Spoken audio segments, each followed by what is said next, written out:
Welcome back, Sue. I want to thank you so much for taking the time out of your day to come in and talk with me. Thank you. I feel like coming here has been really helping me. I've been able to communicate more and really just like get out of my comfort zone. It's great that you feel that way. Speaking of communicating, I just wanted to go ahead and start talking about some of the goals that we made in our last appointment. Is that okay? Yeah, that's okay.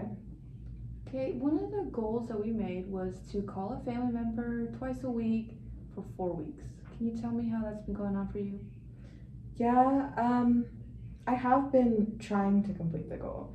I've been keeping it at it, but it doesn't always work. I try to call, but a lot of times they just don't always pick up, and I just get sent to voicemail. Hmm. Can you tell me a little bit more about that?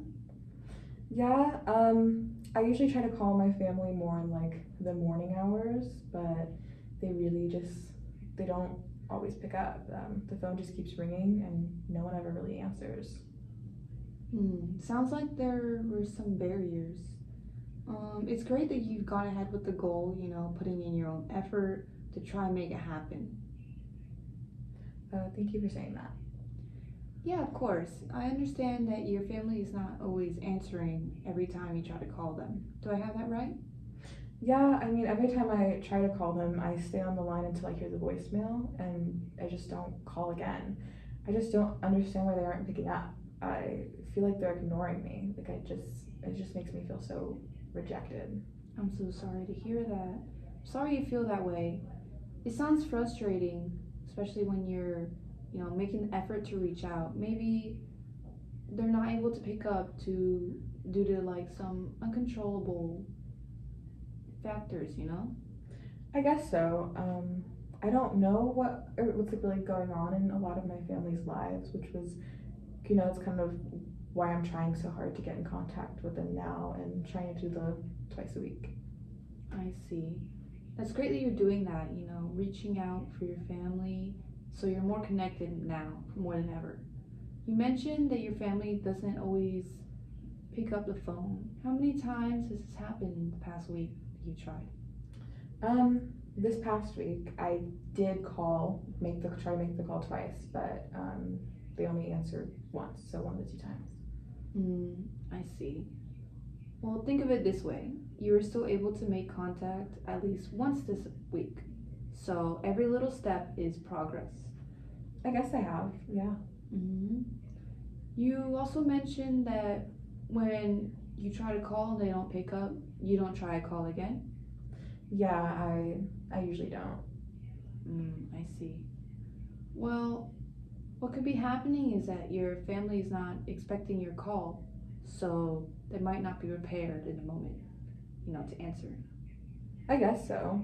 I didn't really tell any of my family about my goal, so I guess they wouldn't know. I mean, they have jobs, so that really keeps them busy a big part of the day, I'm sure. I see.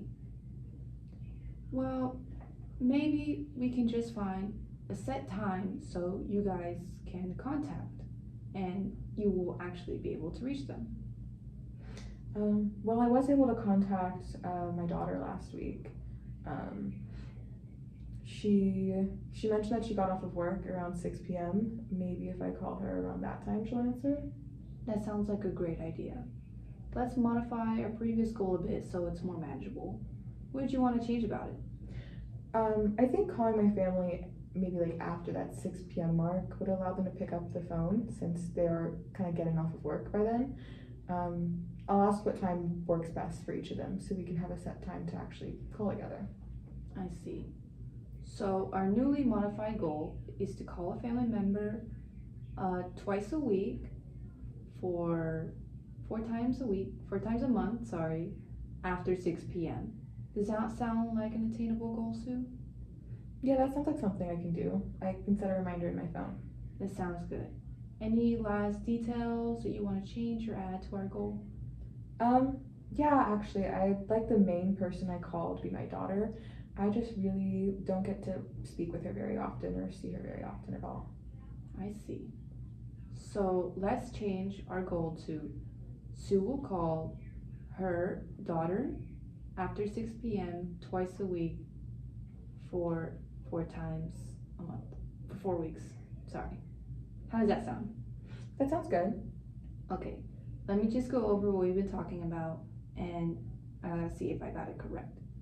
So, you made the effort to try to complete your goal by reaching out and calling your family, but you haven't been very successful, and because of this, you feel kind of rejected. And your family won't really answer because of their work schedules, unfortunately.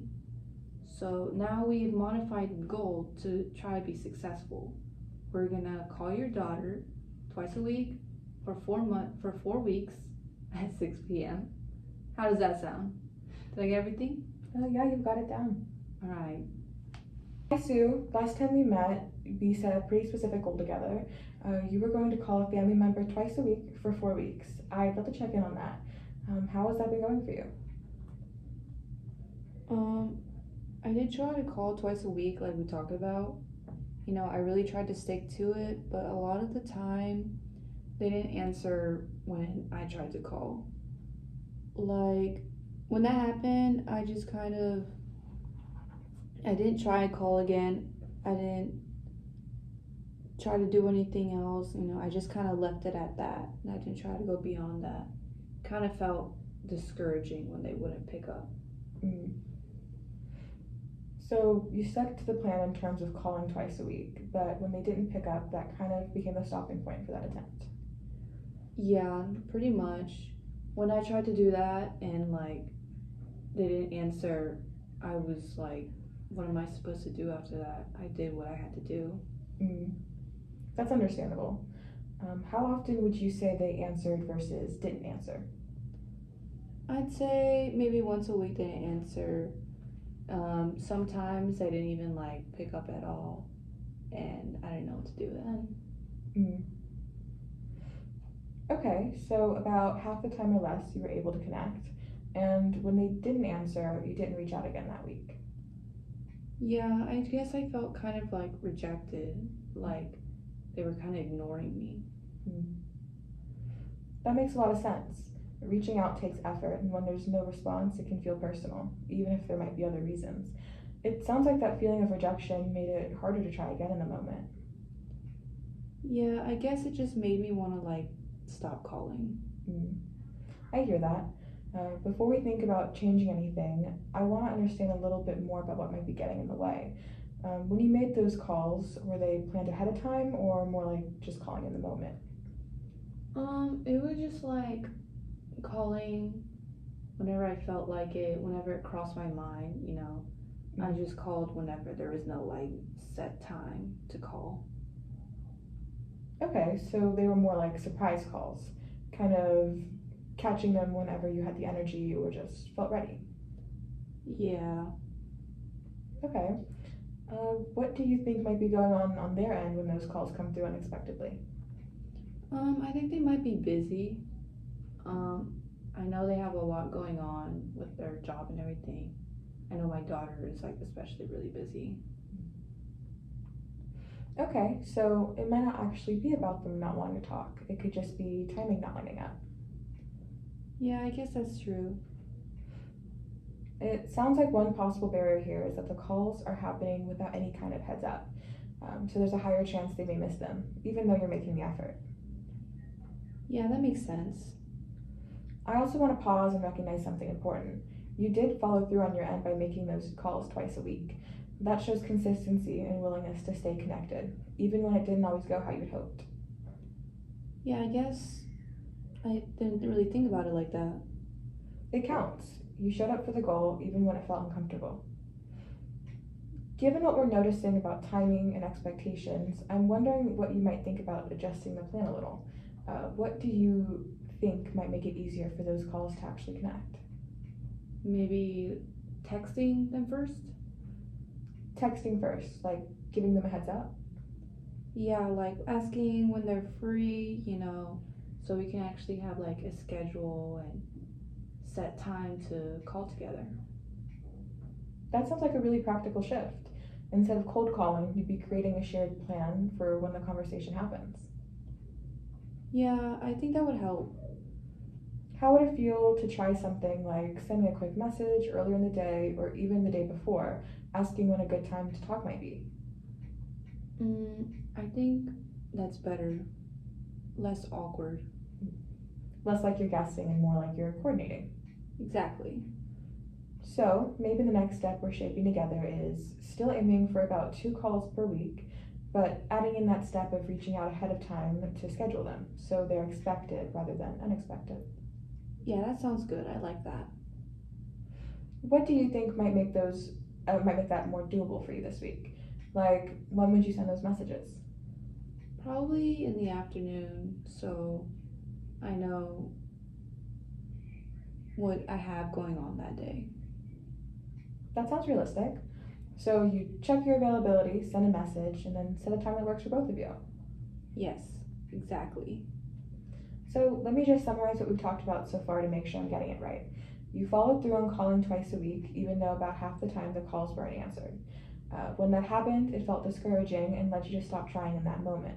We identified that the calls were unplanned, which may have made it harder for your family members to pick up. So now you're thinking about adjusting by texting ahead to schedule a time while still keeping that goal for connecting twice a week. Did I miss anything? No, that's pretty much it. And how are you feeling about trying this suggested plan? Much better than before, honestly. That's a good sign.